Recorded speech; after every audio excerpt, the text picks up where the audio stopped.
अध्यक्षगण, महासेना के पदाधिकारी, छात्रावास के अध्यक्ष जी, हमारे यहाँ सबसे सीनियर विराजमान सिंह जी और बुजुर्गों, भाइयों, दोस्तों, मंच पे विराजे हुए गोलाई से बीजेपी के मंडल अध्यक्ष, श्रीयादी शक्ति सेना जिला अध्यक्ष जगन जी प्रजापति जी, संभाग अध्यक्ष जोधपुर लक्ष्मण सिंह प्रजापति जी, शंभू प्रजापति जी जो उदयपुर से पधारे, प्रभु जी आपके जो पाली जिले के हैं, दौलत राम जी बाड़मेर से चल के आए, मांगीलाल जी और बाड़मेर के अध्यक्ष हीराराम जी, बरियाड़ा LIC का भी वो अधिकारी है, सलाहकार है, हमारे समाज के लोग लाडले श्रीमान गोवर्धन जी, पदाधिकारी कांग्रेस पार्टी, उनके साथ विराजे हुए अध्यक्ष जी का अभी मेरे को नाम का ध्यान नहीं है, लक्ष्मण कुवाड़िया जी, मोहन जी नगरिया, देखो सही गलती कर रहे हो, मोहन जी नगरिया साहब और पदाधिकारी ये बुजुर्ग से साफे बांधे हुए मेरी तरह भाइयों, ये कम नहीं है। आज जो हम प्रोग्राम कर रहे हैं, किसी समय छापामार युद्ध, गुरिल्ला युद्ध करते थे लोग, थोड़े लोग उसमें, ज्यादा लोग नहीं होते थे। आपने एक बसपा के काशीराम जी थे, साइकिल पे चलते थे और गांव-गांव, डाली-डाली में लोगों को तैयार करते थे और यूपी में उन्होंने सरकार बना ली। सरकार हमारी भी बढ़ेगी, परंतु हम लेट हैं। लेट के कई कारण हैं कि हमारा समाज एक तो जागीरदार टाइप खेती वाले, पत्रकार बगड़ी नगर, हमारे पास में कोई बड़ी फैक्ट्रियां नहीं है, हमारे पास में कोई जमींदारा नहीं है, इसलिए हम दाल रोटी खाते रहे और रिजर्व टाइप होते रहे। क्या करना है, अपने को दाल रोटी मिल रही है। इस हिसाब से जब पता पड़ा हमारे समाज को कि विकास की चाबी जो राजनीति होती है, 100 तालों की चाबी एक ही होती है जो राजनीति है। जब हमें पता पड़ा पिछले 10-15 साल से कि हमारे समाज को राजनीति नहीं मिल रही है, तो राजनीति कहाँ जा रही है, ये लीकेज कहाँ है, उस लीकेज का पता लगाया। तो राजनीति तो हमारे नाम से मिल रही थी, परंतु हमें नहीं मिल रही थी। वो राजनीति लेने वाले जो माथे में जुए होते हैं, माथे में खुजली करते रहे और जुए को पाड़ते रहे, वैसे जुए पाड़ ली हमने। वो जुए हमारा अधिकार खाते रहे और हम उनको अपने बालों में कौन सा तेल डालते, खोपरे का, कभी आंवले का, कभी क्या क्या डाल के जो बहुत बड़ी, और वो चमेली का तेल पी के शान बढ़ गए और कहने लगे हम तो कुम्हार है, जबकि कुम्हार नहीं है वो, उनके छात्रावास अलग है। आपके पाली में भी है, आपके पाली में भी ऐसी घटना हुई है कि एक बच्चा गया जिसको बाहर निकाल दिया, उसको एडमिशन नहीं दिया, उसके बाद में ये छात्रावास का निर्माण हुआ। जहां तक मुझे आज ये छात्रावास राजस्थान का सिरमौर है, पाली का छात्रावास, इसकी भव्य शोभा देखते ही बनती है, इसका मैदान बहुत बड़ा है।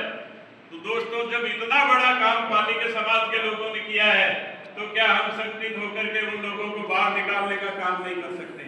अभी गोवर्धन जी ने बहुत बड़ी बात कही कि हम आने वाले समय में किसी परिवार की, किसी चीज की आपको टेंशन करने की जरूरत नहीं है। गंगाराम प्रजापति पहले पुलिस में था, आपको मैं बता देता हूँ थोड़ा। मैंने पुलिस की नौकरी छोड़ी है, इंस्पेक्टर का प्रमोशन होने वाला वो छोड़ा, वो सब कुछ छोड़ के समाज के अंदर आया और मैंने पता किया कि अपनी कुल देवी कौन है, तो लोगों ने कहा श्रीयादी माता जी है। श्रीयादी माता जी के नाम के आगे श्रीयादी शक्ति लगा करके हमने सेना बढ़ाई। आज राजस्थान में सबसे बड़ा संगठन, आज राजस्थान से सबसे बड़ा संगठन प्रजापति समाज का है, तो वो श्रीयादी शक्ति सेना।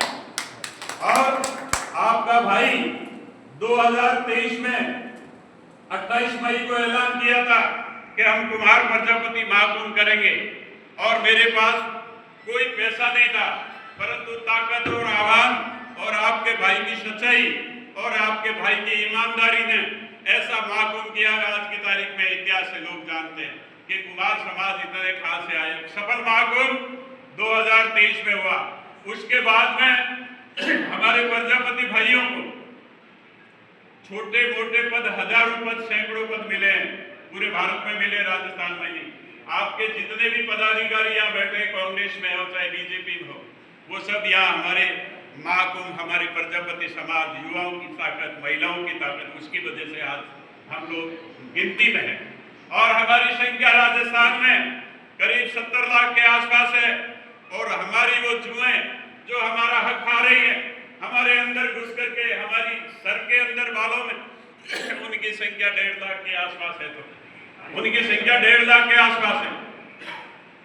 जब हमें पता पड़ा कि हम बहुसंख्यक होते हुए भी क्यों पिछड़ रहे हैं, तो हमें पता पड़ा कि वो कोई मैदान में नहीं जाते, हमारा हक खाने वाले फील्ड में जनता को इकट्ठी नहीं करते, वो कोई सम्मेलन नहीं करते। सिर्फ 25-30 आदमियों की उनकी टीम है। वो सीएम साहब के पास में जाएंगे, भजनलाल जी के पास में जाएंगे, अशोक गहलोत साहब के पास में जाएंगे कि साहब हम कुमार और कुमाऊं तो हम एक ही है। कुमार तो बिल्कुल सीधे साधे हैं, भोले हैं। कुमार गधे रखते हैं, मिट्टी का काम करते हैं, वो पढ़े लिखे नहीं है। इसलिए साहब हमें राजनीति का ये पद दे दो। और वो सरकारें, वो पार्टियां उनको पद दे देती है। हम लोग हमारे घर से बाहर नहीं निकलते, राजनीति में तो जाने की बात दूर है। आज पाली के अंदर प्रोग्राम है, माता जी का आज शुभ दिन है। आज आप पूजा करके और वो ताकत माता जी वाली लेकर के यहाँ आ जाते थे, तो वो ताकत लेकर के मैं जयपुर चला जाता और जयपुर में कुछ काम करता। तो दोस्तों ऐसी कोई बात नहीं, आज आपकी ताकत है, सब माता जी आपके भी घर में है, परंतु आप ताकत को हमारे को दोगी।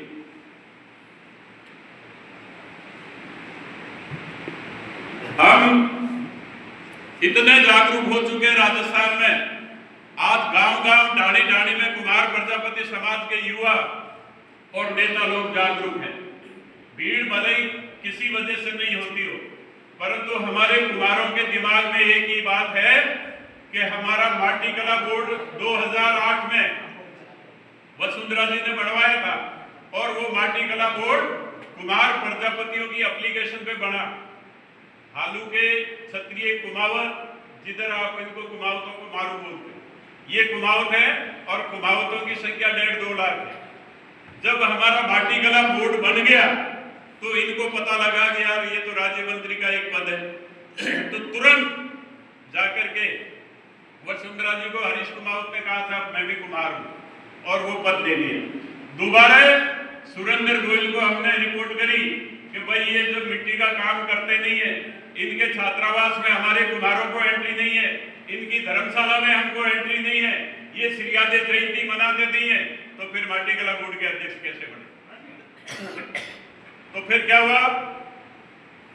दोबारा सुरेंद्र गोयल ने क्या चालाकी खेली कि साहब अफवाह फैला दी। अभी यहाँ कुमारों को मैं कह दूं कि गोवर्धन जी तो बावड़े हो गए भाई, आज के बाद इलाज मेंटल हॉस्पिटल में भर्ती हो गए, और आप मान लोगे? अरे आप में इतनी हिम्मत होनी चाहिए, गोवर्धन जी घर पे जाके पता करो गोवर्धन जी किस कोशिश में। तो हमारे सुरेंद्र गोयल ने क्या अफवाह चलाई कि कुमारों में तो कोई योग्य नहीं है, इसलिए हरीश कुमावत को दोबारा से बढ़ा दिया। तो हरीश कुमावत को दोबारा बढ़ा दिया और हमारे कुमार दादा के मंचों पे भाषण करते हैं। जैसे यहाँ अभी थोड़े दिन पहले हुआ, हमारे कुमार भाई भिड़ने लगे हमारे कान्हा राम जी से दिन से कि साहब ये तो इसका स्वागत करेंगे, पहले काम चले गए। अरे जब जागो जब भी सवेरा, पहले और बाद में क्या होता है? तो सुरेंद्र गोयल ने उन्हीं लोगों को, अपने प्रजापतियों को लगा दिया फील्ड में कि साहब कुमारों में कोई योग्य नहीं था, इसलिए हरीश कुमावत को दोबारा बनाया। अरे मैंने कहा बावड़े तुम अपने पैरों में कुल्हाड़ी मार रहे हो, योग्य कौन नहीं है? इसमें सब योग्य है, वो कोई अलग से है क्या? तब उनके समझ में आई। अब जब इन्होंने कहा साहब हम तो एक है, हमने मार्च 2025 से ये घोषणा कर रखी है कि अगर एक है, जोराराम कुमावत कहता है एक है, डूंगरराम कुमावत कहता है एक है, दौलतराम पेशिया कहता है एक है, प्रहलाद टांग कहता है एक है, तो हमने इनको 1 महीने का टाइम दिया कि जितने भी राजस्थान में कुमाऊं जाति के छात्रावास है उसके नाम लिखो, उसके ऊपर कुमार और प्रजापति। जब हम समझेंगे तो जितनी भी तुम्हारी धर्मशाला छात्रावास है उसमें कुमार और प्रजापति लिखो, और सबसे पहले सिरियादे माई का झंडा रैली लेकर के साथ निकलो हमारे। जैसा ये तो नहीं हो सकता, ये नहीं हो सकता, तो मैंने कहा गंगाराम प्रजापति जिंदा रहेगा तो तुमको मंत्री नहीं बनने देंगे। और उसका नतीजा ये हुआ कि 2023 दिसंबर में 4 एमएलए हार गए।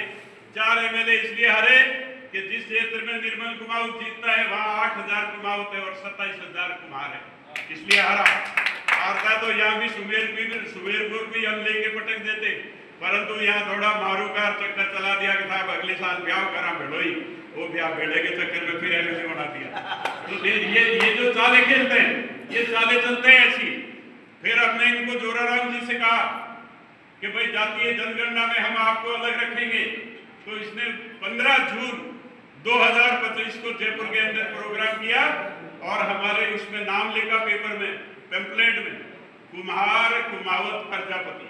इन्होंने चाल चली कुम्हार और प्रजापति के बीच में कुमावत डाल के कुमारों की 2 फाड़ कर दो, ये दो कुमार लिखने वाले अलग है, प्रजापति लिखने अलग वाले हैं। ये चाल थी इनकी। ये चाल को हमने बिखेरा कि कुमार के बीच में अगर कुमावत लिखा तो हम हाई कोर्ट में जाएंगे, तुम्हारी जेल बढ़ा देंगे। तो बाद में अभी इन्होंने वो पोस्टर हटाया, मैंने एफआईआर दी, इसको कमिश्नर को एफआईआर दी, सीएम को एफआईआर दी, भजन लाल जी को, कि आपके इनके खिलाफ रिपोर्ट दर्ज करें, हमारा नाम कैसे बिगाड़ा इन्होंने।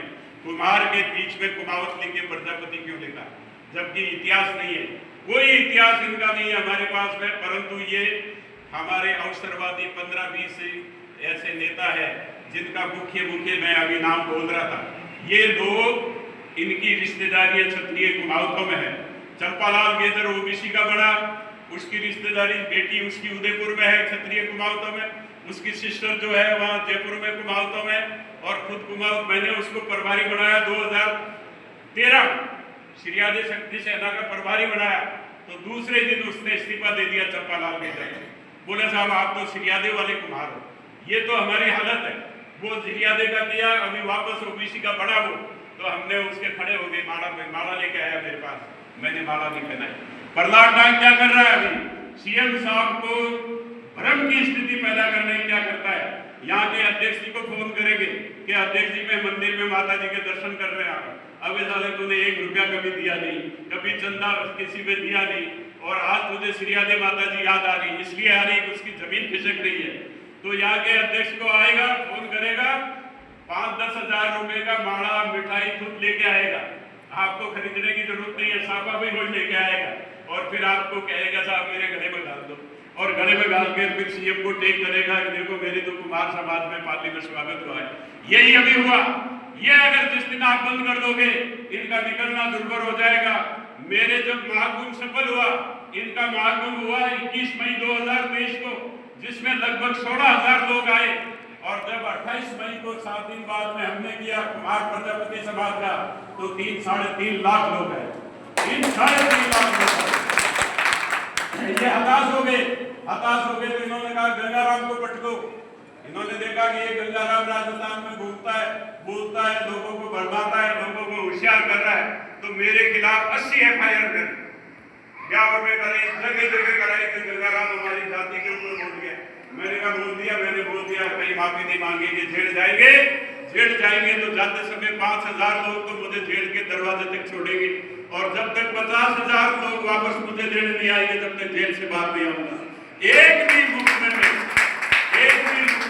कुमावत जाति ने मेरे खिलाफ जब मैं अड़ गया, मैंने कहा एक को निपट दूंगा, एक एमएलए नहीं बनने दूंगा, भले तुम टिकट बीजेपी से लिया हो, कांग्रेस से लिया हो, जीतने नहीं दूंगा। तुम क्यों, तुम्हारी संख्या ही नहीं, तुम्हारी संख्या तो लाख 1.5 लाख है।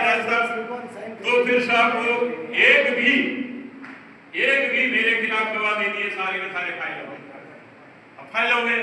फिर बाद में इन्होंने ये शुरू किया कि मैंने बीजेपी ज्वाइन कर दी 2024 मार्च में बीजेपी ज्वाइन करी। मेरे ज्वाइन करते मैंने करी 10 मार्च को। ज्योति मिर्दा राव, ये आपका क्या नाम, रिचवाल मिर्दा, इन्होंने कटारिया ने करी, जो मैंने भी बीजेपी ज्वाइन कर ली। मैं बीच में कांग्रेस में गया था, तो मेरे को तो पार्टी का वोट में वहां पटकनी देनी थी, नहीं पटकनी दिया, तो मैंने कहा बीजेपी में चलो। जब रामविलास पासवान मौसम विज्ञानी बन सकता है तो गंगाराम को बनने में क्या दिक्कत है भाई? तो मैं इधर आ गया बीजेपी में। तो इन्होंने देखा कि ये आ गया, अब यहाँ नहीं बढ़ने देगा, तो साहब 16 तारीख को 6 दिन बाद भी करीब लोग बता रहे 6 करोड़ रुपए खर्च करके माटीकला बोर्ड का अध्यक्ष बन गया, हथवास बन गया। अभी वो कह रहे थे कि साहब पहले तो करते नहीं हो विरोध और बाद में करते हो। अरे भाई पहले पता ही नहीं पड़ता तो विरोध किसका करो? है बच्चा जन्मा ही नहीं कि साहब जन्मने से पहले उसके झूठ देते आप। झूठ कहां से देते? जब बढ़ेगा जब तो झूठ देंगे, बड़ा होगा बदमाशी करेगा, चोरी डकैती करेगा। तो ये चाले हैं इनकी। एक एक सबूत मेरे पास है लिखित में। इन्होंने 1911 में ये हालुके जाति थी कुमावत, हालुके। हालुकों का मतलब होता है राजघराना की सेवा चाकरी करने वाले हालुके। तो इन्होंने खुद ने भास्कर के अंदर जो जिसका मेरे पास रिकॉर्ड है, मेरे पास भास्कर में निकलाया कुमार जाति की 1911 में 3 उपनाम थे, खेतेड़, मठेड़ और हालुका। और हालुका तो जो है राजघराना की सेवा चाकरी करने की वजह से कुमावत नाम लिखते हैं। तो फिर हमारी जाति कहां से हुई? वो खुद स्वीकार कर रहे। और ये 5-10 आदमियों के अलावा क्षत्रिय कुमावत जाति के नेता रोज सीएम साहब को और गहलोत साहब को लिख के देते हैं कि साहब हम अलग है, कुमार जाति अलग है। परंतु ये राजनीति के भूखे 5-10 आदमी ये हमारे को आगे नहीं बढ़ने देते। हमारे कोई भी राजनीति में आगे जाता है तो उसकी टांग खिंचाई करते हैं, नेताओं के पास जाके कहते हैं कि गोवर्धन जी तो अच्छे आदमी नहीं है, मंगलाराम जी अच्छे आदमी नहीं है, हमारी हैसियत खराब करके आगे नहीं जाने देते। इसका कारण है, इसका भी हमारे पास इलाज है कि तुम हमको आगे नहीं जाने देते हो, हम तुम्हारे विधानसभा में आदमी लगा देते तो विधानसभा में हम नहीं जाने देंगे तुमको। ये हमने सिस्टम बना दिया। जैसे ही वो कुमारों के पीछे पड़ेंगे हम हमको विधानसभा में, अगर जोराराम कुमावत ने ये बोला कि कुमावत लिखोगे तो कुमार ही माने जाओगे, हमने जोराराम जी को कह दिया सुमेरपुर में बता देंगे कुमार मानोगे कुमावत मानोगे। तो इनको भय तो है, भय तो है, पर हमारे समाज में ये पता नहीं है कि असलियत क्या है, हमारा हक कौन खा रहा है। अब आप छोटा सा काम हो जाता है, आपका चालान भी हो जाता है तो आप कटवा दे सकते हो पुलिस वाले से, या तो हाथ जोड़ लो या जेब में से नोट निकाल के दे दो, 2 ही काम है, या चालान करके घर चले जाओ। अगर आप राजनीति में रहो, आगे आओ। जो राजनीति में हमारे भाई है, अभी आपके 2-4 मेरे नाम सामने आया, जैसे गोवर्धन जी है, मंगलाराम जी है, और भी होंगे। इधर गोभक्त बैठा है, इधर अपने ये लक्ष्मण जी हैं, बहुत सारे प्रभु जी हैं। ये लोग जो आगे आ रहे हैं इनको पूरा सपोर्ट करो। अब आप सपोर्ट तो करते नहीं और फिर कहते हो कि काम निकलता नहीं। हमारा काम तो जब निकलेगा जब हम ढाल बन के हमारे जो पदाधिकारी पार्टियों में लगे हैं उनके साथ लगो। पहले तो हम कहते हैं कि हमारा राजनीति में कोई है नहीं, और कोई राजनीति में जाता है तो फिर हमें उसको टांग खींचते हैं कि तू ये तो राजनीति करे, इनकी ये भी हमारी कमी है, ये हम गलत काम करते हैं। हमारे भाई कोई जाता है तो उसको फिर आगे नहीं बढ़ने देते। तो ये मुकेश है, ये बीजेपी में खड़ा है, ये जिला अध्यक्ष है आपके पाली का, युवा साथी है, बहुत बढ़िया काम करते हैं। अभी जितने भी पद मिले इसको नहीं मिला, औरों को नहीं मिला। जब आप रोओगे नहीं, आप बोलोगे नहीं, तब तक आपका कोई काम होने वाला नहीं। मेरे को पिछले समय से कोई ऐसी पार्टी नहीं है जो मुझे नहीं जानती है, सब जानते हैं, पर मैं चापलूसी और गुलामी किसी करता नहीं हूँ और किसी से मैं डरता नहीं हूँ। डरता इसलिए नहीं हूँ कि मेरे को सच्चाई के अलावा कुछ बोलना आता नहीं है। झूठ बोलूं तो डरूं, पाखंड करूं तो डरूं, और फिर समाज मेरे साथ में। आज भी अगर मैं घोषणा कर दूं राजस्थान में कि सारे भाई आ जाओ, हम राजस्थान में बड़ा प्रोग्राम करेंगे, तो मैं आपको विश्वास दिलाता हूं कि आप लोग इसको संभाल लेना, खर्चा पानी आप संभाल लेना। एक कमेटी बना करके आपके 2-2.5 लाख लोग जयपुर में बुलाने की क्षमता रखते हैं। आज सबको पता है। अभी हमने राजस्थान सरकार के मुख्यमंत्री जी को करीब 1500 ज्ञापन पहुंचाए जनवरी से लेकर मार्च तक। उसमें हमारी 9 मांगे हैं। पहली मांग तो हमारी ये है